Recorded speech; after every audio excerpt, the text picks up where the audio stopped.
को भी ऐसा सामने ही गाड़ी में भर के ले जाते हैं। और एक दिन हमने इसी देखा, कुत्ता को ले जा, पूरे कुत्ता को भर लिया, ऐसा सब घुमाया और पूरा, और मंदिर जा रहे थे, ना कुछ बोल सकते ना कुछ कर सकते, उस ऐसा सब घुमाया, उसको कुत्ते को गाड़ी में डाल दिया। और उस दिन ऐसा दिमाग ऐसा लगा। हम अभी 3 साल से 4 साल से दया भावना फाउंडेशन के द्वारा यही काम कर रहे हैं। आप नहीं जानते इन मूक पशुओं के साथ क्या अत्याचार हो रहा है।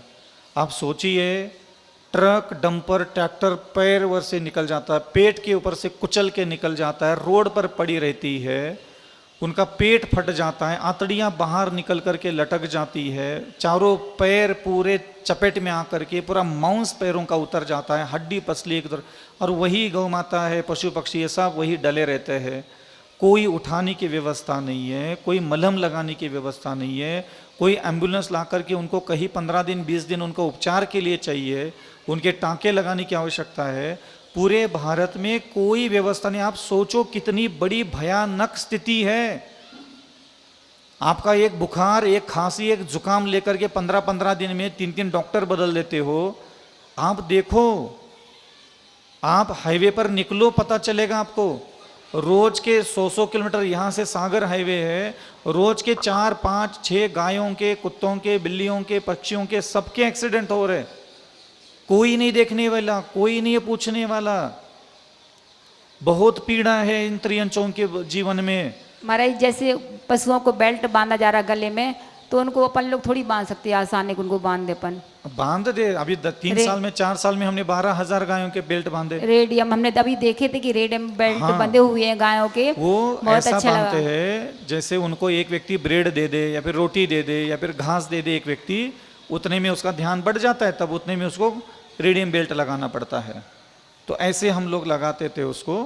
तो फाउंडेशन के द्वारा हम लोग यही कार्य कर रहे हैं। और ये भावना इसलिए हमने रखी है कि भारत के प्रत्येक 150-200 किलोमीटर के डिस्टेंस पर राष्ट्रीय महामार्गों पर हम लोग आचार्य विद्यासागर गौ अस्पताल बनाने का लक्ष्य इसीलिए बनाया है। और हम चाहते हैं भारत के जितने भी मुख्य महानगर है, उस महानगर के प्रत्येक जैन समाज के व्यक्ति को ये चाहना चाहिए कि हमारे नगर के बाहर एक छोटा सा भूखंड लेकर के दया भावना फाउंडेशन के तत्वावधान में उसका एक गौ अस्पताल, पशु पक्षियों का निःशुल्क उपचार करने का केंद्र संचालित करें। इसके द्वारा क्या होगा, एक अस्पताल जब वहाँ बनेगा, उस एक अस्पताल के अगल बगल 100-100, 150-150 किलोमीटर का पूरा 4 लेन हाईवे हम कवर कर सकते हैं। वहाँ रेडियम बेल्ट लगा सकते हैं ताकि आने जाने वाले वाहन एक्सीडेंट ही ना हो। और ऐसा नहीं कि गाय ही रोड पर मर रही है, उनके वाहनों के द्वारा एक्सीडेंट होते, इसमें मनुष्यों का परिवार उजड़ जाते हैं, भरे भले परिवार नष्ट हो रहे हैं उससे। और अब ये हाईवे तो बन गए, 1000 साल के लिए सुरक्षित हो गए 4 लेन हाईवे, 4 लेन की जगह 6 लेन बन जाएगा भविष्य में, लेकिन ये बंद नहीं होगा कभी। और ये पशुओं का क्या है, वहाँ रोड पे बैठना उनका स्वभाव है, खेत खलियाना बचे नहीं है, हाँ खाने के लिए कुछ मिलता नहीं है, वहाँ जा कर के थोड़ा सूखी जगह आकर के रोड पे बैठ जाते हैं। तो दिन में रात में आकर के ड्राइवर कुचल के चले जाते हैं। और ऐसी स्थिति में उनको कोई चम्मच भर हल्दी लगाने की भी व्यवस्था नहीं है। और पिछले 3-4 साल से 4,500-5 हज़ार पशुओं के वहाँ उपचार पूरे हो चुके। और जब तक हमारे शरीर में प्राण है, तब तक हमारा अवसर एक ही लक्ष्य है। मैं जहाँ भी जाऊँगा वहाँ लोगों को यही प्रेरणा दूंगा कि आप दया भावना फाउंडेशन से जुड़े, और भारत के प्रत्येक कोने में, हर जगह जहाँ जैन समाज है वहाँ भी, जहाँ जैन समाज नहीं है वहाँ भी। क्योंकि हमारे भगवान महावीर ने तो जगत के 3 लोक के सारे जीवों की रक्षा करने के लिए हमारे लिए आज्ञा दी है। तो हमें क्या लेना देना कोई समाज हो चाहे नहीं हो। इसलिए हम लोग चाहते हैं कि सदस्यता बना करके उस कार्य को आगे बढ़ा दिया जाए। और पहला जो शुरुआत हुई दिगंबर जैन पंचायत समिति के तत्वावधान में, ललितपुर में हमने इसकी शुरुआत की है। एक झांसी में भी अस्पताल बन रहा है। और उत्तर प्रदेश के हमारे जो मुख्यमंत्री जी है योगी जी, उनका भी बहुत मन है, उनसे भी 1-2 बार मीटिंग हो चुकी है अभी, तो उनका भी मन है कि उत्तर प्रदेश में कुछ अच्छा कार्य हो इसका। तो लगभग लखनऊ और झांसी के बीच में भी हो सकता है कुछ एक अस्पताल वहाँ निकट समय में घोषणा हो जाए। तो ऐसा है कि धीरे धीरे हम लोग ये भावना आगे बढ़ाना चाहते हैं। और ऐसा नहीं है कि मैं आपको कोई इमोशनल करूं, भारत का ऐसा कोई भी व्यक्ति नहीं होगा जिसने कभी गाड़ी में बैठ करके ये दुर्दशा नहीं देखी होगी पशुओं की। और किसी के पास कोई व्यवस्था नहीं है। किसी भी व्यक्ति को पूछ लो जा करके कि हमारे अभ्यास के रूप में, या फिर क्या बोलते हैं उसको, प्रैक्टिकल करके देख लो फ़ोन लगा करके कि हमारे गाय है, और ललितपुर से 15 किलोमीटर दूर पर पड़ी है, कोई उठाने की व्यवस्था है क्या?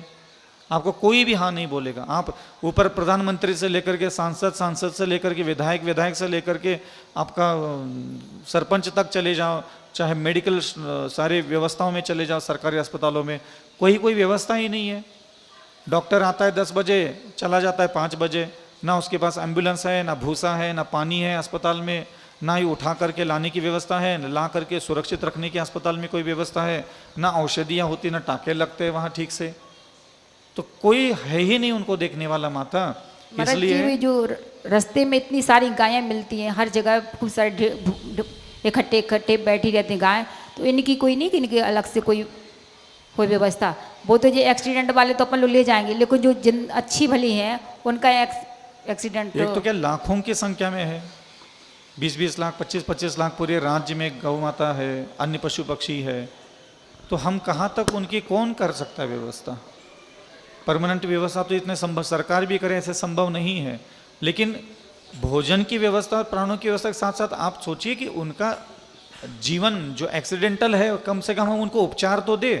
अभी तो उनको घर तो मांग नहीं रहे आपसे, वो भोजन तो मांग नहीं रही आपसे, लेकिन अगर वो जख्म हुआ है उसको, तो आप बताइए गाय के पास खुद के जख्म को ठीक करने की क्या व्यवस्था है? खुद की भूख तो पूरी कर लेगी, चलो किसी पेड़ के नीचे खुद जा करके बैठ भी जाएगी, लेकिन उसको जख्म हुआ है। और ऐसा नहीं कि सिर्फ रोड पर घूमने वाली गाय जख्मी है, परेशान है, गांव में भी जो रहती है खूर बढ़ जाते हैं, नाखून बढ़ जाते हैं, पीछे से कोई गाड़ी कट मार के चला जाता है, इतना सा खून निकलता है, पता चला वो खून जो है जख्म जो है सड़ गया, मिट्टी में बैठे बैठे गोबर में बैठे बैठे वो सड़ जाता है, गल जाता है, कीड़े 2-2 तसले भर भर करके कीड़े निकल जाते हैं उनके पेट से, उनके जंघाओं से और उनके सींगों से। कोई देखने वाला नहीं, पता ही नहीं किसी को। आप देखिए यहाँ ललितपुर में लगभग 1 लाख 2 लाख 3 लाख जो भी लोग होंगे, कौन घायल गाय की तरफ बैठ करके 15 सेकंड देख रहा है भाई चलो इसके लिए कुछ व्यवस्था करता हूं मैं? तो कोई व्यवस्था नहीं है पशु पक्षियों के उपचार के लिए। इसलिए हमने एक ऐसा शंखनाद कहो चाहे घोषणा कहो, भावना तो भाई है। नहीं महाराज जी, कि पूरी आचार्य होगी विद्यासागर- ललितपुर में संभावनाएं पूरी होती महाराज जी। हाँ, हमारा तो ऐसा विचार बन रहा है कि ललितपुर की महिलाएं मिलकर के अस्पताल बना दे। हाँ महाराज जी। कोई ज्यादा बड़ी राशि नहीं है, नहीं क्योंकि महाराज जी। हमारे निर्यापकाचार्य मुनिपुंगो सुनासागर महाराज जी ने पुरुषों से नहीं, तब भी पुरुषों में तो महाराज जी इतना बड़ा विश्व का कीर्तिमान जिनालय बनाया, और महिलाओं के हाथ से चलो कोई बात नहीं, एक अस्पताल ही बन जाए। नहीं महाराज जी, तो बनेगा। 4000 घर की समाज की महिलाएं हैं, तो 3000 महिला तो है ही, और 3000 महिलाएं जिसका 2100 देना है, जिसको 5000 देना है, जिसको 11000, जिसको 21000 देना है, आप सारी महिलाएं उठो। ये ऐसा नहीं कि सिर्फ पुरुषों के लिए ही घोषणा करने का अधिकार है, आप उठिए और आप ऐसा कुछ महिला मंडल में अपना चक्र चलाइए कि सारी महिलाओं को ये जगाओ, घर घर तक बात पहुंचना चाहिए कि सिर्फ महिला मंडल मिलकर के इस पूरे अस्पताल का निर्माण करे। जो पुरुष दे रहे हो तो दे रहे, ठीक है, क्योंकि इन अस्पतालों की मेंटेनेंस में, निर्माण करने में तो कम राशि लगती है, लेकिन प्रति माह का लगभग 1 लाख से लेकर के 1.5 लाख तक खर्चा आता है। तो उसकी भी हमें परमानेंट एक ऐसी व्यवस्था करना है, स्थायी व्यवस्था, ताकि उसकी राशि से ये निरंतर हजारों वर्षों तक ये पशु पक्षियों को लाभ देता रहे। क्योंकि इंसानों का एक अस्पताल बंद हो जाए तो दूसरा कोई डॉक्टर खोल लेगा, जानवरों के लिए कौन खोल रहा है? किसकी हिम्मत है इतनी? क्योंकि पशुओं से कोई आमदनी तो होना नहीं है 1 रुपए की। तो इसलिए यहाँ आप लोगों को सजग होना चाहिए। जिनेंद्र भगवान का जिनालय बनाया आपने, और वो वहाँ कोई आपसे मंदिर तो मांग नहीं रहे थे, कोई आपसे वेदी, कोई आपसे अष्टप्राचार्य तो वो खुद तो मांग नहीं रहे थे, वो समोचरण में बैठ करके भी आप लोगों को कल्याण के लिए यही उपदेश देते। आज अगर अभिनंदनाथ भगवान जी को मैं आज्ञा देने के लिए कहूँ, उपदेश देने के लिए कहूँ, वो क्या कहेंगे? अधूरा मंदिर मेरा पूरा करो। वो तो करेंगे अपन, वो तो अपनी भक्ति का विषय है, लेकिन उपदेश में तो यही उपदेश देंगे ना, जगत के सारे सृष्टि के जीव जंतुओं का औषधि दान, आहार दान और अन्य प्रकार की करुणा करके उनके जीवों को सुरक्षित करो। तो ये दया धर्म का मूल है। तो आज आपको पहली बार ऐसा अवसर प्राप्त हो रहा है जहाँ साक्षात दया, एक बार आपको धन इन्वेस्टमेंट करना है अपनी शक्ति के अनुसार, फिर जीवन में दोबारा आपको उस अस्पताल में कोई दान देने की आवश्यकता नहीं पड़ेगी। इसलिए एक बार ऐसा उठिए कि आपके एक बार के दान देने से ये 100 साल तक अस्पताल बिना किसी रुकावट के, सैकड़ों नहीं, हजारों नहीं, प्रति वर्ष कम से कम 3-4 हजार जानवरों का ट्रीटमेंट होगा। और आप उनकी तकलीफ देखना वीडियो में, कैसे उनके पेट फटे हैं, कैसे कीड़े पड़ रहे हैं, कैसे उनके जंघाएं कटी है पूरी, हाँ उठ नहीं पा रहे, बैठ नहीं पा रही, खा नहीं पा रही, मुख पूरा कुचल के गया ट्रैक्टरों से। तो ये आपको देखना चाहिए। और आप महिला मंडलों को तो जितने भी 4000 घर है ना, आप घूमिए, घर घर जाइए, कोई बात नहीं। कर रहे महाराज जी हम लोग तैयारी हाँ। की ग्रुप बना के कहाँ कहाँ सब महिलाओं से बिल्कुल सारी महिलाओं के द्वारा ही मेरी तो इच्छा है कि अस्पताल बन के तैयार हो जाए। कोई बड़ी बात नहीं, 4000 लोग हैं, अगर 11,000 भी सब कंपल्सरी देते हैं तो भी हमारा अस्पताल भी बन जाएगा और उसमें 100 साल तक चलने की राशि भी इकट्ठा हो जाएगी हमारी। महाराज जी तो आशीर्वाद। ऐसा अभियान चलाना चाहिए। आप लोगों को मैं ये तो नहीं कह रहा हूँ कि जाओ गायों को उठा लो, गाय को ठीक करो, गाय को पट्टी बांधो। आपको एक घर से उठना है, 4-4 लोग लेकर के अपने कॉलोनी, अपनी अपनी एरिया में आप लोग ग्रुप बनाइए। जो जो जिस कॉलोनी में है वहाँ वहाँ की महिला मंडल से आप संपर्क कीजिएगा और उनको प्रेरणा दीजिए कि आप जाइए, घर घर जाइए और सिर्फ महिलाओं से आप लीजिएगा अलग से राशि, जो देगी वो ले लेना आप। लेकिन प्रत्येक महिला के हाथ से यह औषधि दान निकलना ही चाहिए। अगर आप लोगों से नहीं बनता है तो हमें बता दो, हम बाहर से ले आएंगे। हाँ, चिढ़ाने के लिए तो बोलना ही पड़ता है ऐसा, लेकिन नहीं, महिला वर्ग में आपको थोड़ा लगना चाहिए कि हाँ हमारी महिला वर्ग ने ये एम्बुलेंस भी दिया, ये टीन शेड भी बनाया, भूसागर भी बनाया, ये अस्पताल निर्माण हो रहा है। आप लोग भी पूरे सारे भारतवर्ष को दिखा पाओगे कि ललितपुर के गौ अस्पताल में रोज के कितनी एक्सीडेंटल, कितनी जख्मी, कितनी कुचली हुई गाय आकर के वहाँ अपना आराम ले रही है। भगवान महावीर के मंत्रोच्चारण से वहाँ उनका मंत्र संस्कार होंगे, समाधि मरण भी होगा। हाँ, अगर मान लीजिए हम उसको नहीं बचा पा रहे किसी कारण से तो उनका समाधि मरण भी हम वहाँ करवाएंगे। ये सारे अगले जन्मों में देवी देवता बन करके सब आपके रक्षा करने के लिए आगे उपस्थित हो जाएंगे। इसलिए इस बार तो दिगंबर जैन पंचायत समिति में बहुत अच्छा भावना भाई और हमारी भी बात रख ली उन्होंने, ये बहुत बड़ी बात है। और हमसे भी जितना बनेगा उतना हम तो प्रेरणा और आशीर्वाद तो उनको देते ही रहेंगे। बहुत अच्छे लोग हैं ललितपुर के। आगे दया भावना फाउंडेशन और आचार्य विद्यासागर जी पशु चिकित्सालय, यह करुणा का अभूतपूर्व यज्ञ है। जो इसमें दान देगा वो निश्चित रूप से ये समझिए कि आपको इतना फलीभूत होगा। जैसे कि जब हम अपने मोहल्ले में रहते हैं तो कोई जानवर इकट्ठा कुछ, इस बार कभी नहीं कहूँगा आपको कि आपको दान देने से पुण्य मिलेगा, मैं बिल्कुल नहीं कहूँगा। लेकिन आपको ये देखना है कि आपके दान देने से एक बार जीवन में वहाँ दान देना है, बस एक बार। दोबारा कोई रसीद का कट्टा लेकर के आपके सामने नहीं आएगा कि अस्पताल के लिए दान दो। एक बार आपको दान देना, और एक बार के दान देने से वहाँ हजारों हजारों पशुओं को जो आराम मिलेगा, सुख मिलेगा, औषधि मिलेगी, वेदना से मुक्ति मिलेगी। आपको सिर्फ उस चीज़ के लिए दान देना है। मैं आपको कहूँगा नहीं कि इसका दान देने से आपको कितना फल मिलेगा, कितना पुण्य मिलेगा, अगले जन्म में आपको किस प्रकार की कृपा मिलेगी, मुझे नहीं बोलना। अगर आपको जिनेंद्र भगवान के शासन में जन्म लेने के बाद दूसरों के दुख ही नहीं दिख रहे हैं तो आपको पुण्य लेकर के आप करोगे क्या? करोगे क्या उस पुण्य का आप? तो बड़े बड़े पुण्यात्माओं के लिए भगवंतों का भी ये आदेश है कि हे जैन कुल में उत्पन्न होने वाले श्रावक, तुम पहले से ही पुण्यवान हो। और पुण्यवानों का सबसे पहला कर्तव्य होता है कि वह दया धर्म का पालन करे। इसलिए मैं कहूँगा नहीं कि पुण्य बहुत मिलेगा ना, आप सिर्फ काम देख लीजिए कि आपके दान देने से यहाँ काम क्या होने जा रहा है। हजारों पशु घायल है, जख्मी है, आपको पता नहीं चलता, क्योंकि आप तो महीने में, 2 महीने में, 6 महीने में एक बार घर से बाहर निकलते हो। लेकिन जो व्यक्ति रोज झांसी ललितपुर जाता है, झांसी सागर जाता है, इधर से अशोकनगर जाता है, आप उनको पूछिए, रोज कोई ना कोई किनारे पड़ी रहती है धक्का मार करके। तो महीनों में ऐसे सैकड़ों गाय पेड़ा से परेशान होकर के अपने प्राण छोड़ देते हैं। घंटों तक वह रोड के किनारे तड़पती हुई मिल जाती है। और आपको देखना है काम क्या हो रहा होता है गौ अस्पतालों में।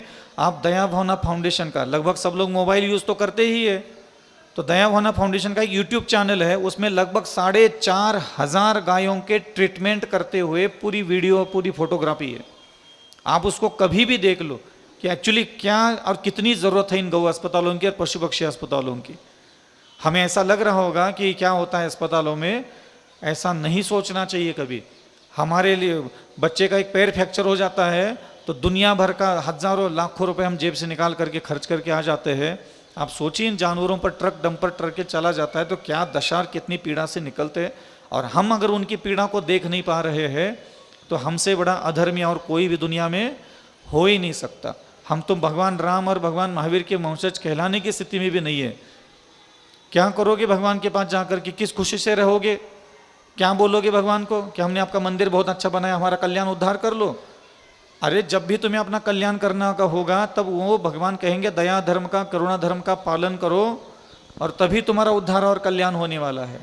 ये ध्यान रखना हमेशा। इसलिए आज आपको अवसर मिला है, इस अवसर को खोना मत और जितनी जल्दी हो सके, क्योंकि समय में ज़्यादा लेना नहीं चाहता। 1-2-4 दिन अभी और 10 लक्षण के बचे हैं। इन्हीं 5-10 दिनों में आप प्रत्येक कॉलोनी में ऐसा कुछ ढांचा बनाइए ताकि प्रत्येक कॉलोनी के 5-5, 6-6 लोगों को नियुक्त करके वहाँ के सारे महिलाओं से संपर्क करके उनका जो भी कलेक्शन है, वहाँ के जो प्रबंधक है उनके पास है रसीद के कट्टे, नहीं तो ऑफिस में तो है ही। तो गौशाला के अलग उन्होंने एक बैंक अकाउंट भी अलग बनाया, सारा सिस्टम अलग बनाया उन्होंने, ताकि इसकी व्यवस्था पारदर्शी बनी रहे। बहुत अच्छा व्यवस्थापन है यहाँ का। तो आप चिंता न करें, हमारा पूरा ध्यान रहता है उन सारी व्यवस्थाओं पर और हम हमेशा इस अस्पताल को संचालन करने के लिए पीछे से पूरा आशीर्वाद और मार्गदर्शन भी देने वाले हैं। ऐसे इनको अकेले नहीं छोड़ेंगे। इसलिए आप लोग सजग हो करके इस कार्य को पूरा करने में अपना योगदान दीजिएगा। सिर्फ जीवों के कल्याण के लिए इस बार दान देना है, पुण्य कमाने के लिए दान देना ही नहीं इस बार। बस ये ध्यान रखना। अभी तक आपने दान दे दिया, भाई मुझे भी पुण्य लग जाए इसलिए, तो आप अपने आप को पुण्य से भरने के लिए इस बार दान मत देना। कम से कम 150-100 किलोमीटर का एरिया हम सुरक्षित करेंगे। कितने पशु पक्षी आप लोगों को दुआ देंगे आप सोच भी नहीं सकते। पूज्य महाराज श्री जी की प्रेरणा से प्रभावित होकर के श्रीमती प्रतीक्षा जैन, श्री देवेंद्र कुमार जैन ने 11,000 रुपये दया धर्म फाउंडेशन के लिए दिए हैं। को जोरदार करतल ध्वनि से हम उनका स्वागत करते हैं। वो आए और महाराज जी से आशीर्वाद ग्रहण करें। इस बार आदरणीय देवेंद्र कुमार जी, प्रतीक्षा जी, इस बार जो भी राशि दया भावना फाउंडेशन को भी घोषित करेंगे वो सारी राशि इस बार दिगंबर जैन पंचायत समिति ललितपुर के तत्वावधान में निर्माण होने वाले गौ अस्पताल में ही जमा होगी। आप अपनी रसीद भी वहीं से लीजिएगा। आपका छोटा सा दान किसी को जीवन दान दे सकता है, यह सोच करके हमें आगे बढ़ना है। और पूज्य महाराज श्री महिला मंडलों तक आपकी बात निश्चित रूप से पहुंचा दी जाएगी। वीणा भाभी जी जरूर पहुंचाएंगी। दुनिया भर में याद रखना, जब संकट में पड़ते हो, विपत्ति में पड़ते हो, सबसे ज्यादा पुण्य आ जाए इसका इंतजार करते हो, क्या मदद करने वाला जीव आ जाए इसका इंतजार करते हो? हाँ, विपत्ति में पड़ते हो सबसे पहले पुण्य आ जाए, पुण्य आ जाए, दिमाग में इंतजार होता है क्या मदद करने वाला इंसान कोई आ जाए, रक्षा करने वाला आ जाए, दुख समझने वाला कोई आ जाए। समझ में आ रहा है? इसलिए ध्यान रखना, ये पुण्य पुण्य पुण्य ये बार बार मैं चिढ़ाता हूं ना आप लोगों को, इसीलिए चिढ़ाता हूं। ये बहुत पुण्य कमा लो, पुण्य कमा लो, पुण्य कमा लो। जीव कौन कमाएगा? ये जिंदगी कोई अकेले थोड़ी जीना है। अरे इस जीवन में भी साथी चाहिए, संगाती चाहिए, मित्र चाहिए, आनंद देने वाले लोग चाहिए, चिंता करने वाले, प्रेम करने वाले लोग चाहिए। जिंदगी जियोगे कैसे? मैं कौन सा अगले जन्म में साधु बन करके बचपन से घूमने वाला हूं? साथी, संगाती, मित्र, मंडली, नगर, स्नेहीजन, बंधुजन, यही हमारा अनंत काल का संसार है। और हमेशा मोक्ष जाने की साधना नहीं करना चाहिए। संसार में भी अगर मुझे रहना पड़े तो भी ऐसी व्यवस्था खुद के पास करो कि हमारे द्वारा 5,000, 10,000 जीव कमा लिए जाए और फिर हमारे प्राण छूटे। और जहां हमारे प्राण छूट करके हम जन्म ले ले, वहां हजारों लोग आकर के हमारी मदद करने के लिए खड़े हो जाए। बिना पुण्य के भी मदद करने वाले लोग आकर के खड़े हो जाते हैं। ध्यान रखना, चांडाल के पास कितने देवी देवता गए बचाने के लिए। इसलिए पुण्य के साथ साथ क्या कमा? क्षमा करने से पुण्य आता है क्या जीव कमाया जाता है? विनय करने से पुण्य आता है क्या जीव कमाया जाता है? हाँ, समझ में आ रहा हो? ओ महाराज, बहुत अच्छे से समझ में आया महाराज जी। अब हम सब भी आपकी प्रेरणा से प्रेरित होकर के जीव कमाने के यज्ञ में अपना योगदान देना चाहते हैं। कृपया आशीर्वाद प्रदान करें कि हम सब आपके साथ जुड़ सकें। दान देगा उसने तो जीव कमा लिए, लेकिन जो प्रत्येक व्यक्ति आज इस धर्म सभा में जो बैठा है, कम से कम 10-10 लोगों को जाकर के प्रेरणा दे और उन 10 लोगों के हाथ से जब तक दान नहीं लेता तब तक उनका वो पीछा करे और उसको समझाए कि तुम्हारे धन से जीव कमा लिए जाएंगे। ये ध्यान रखना।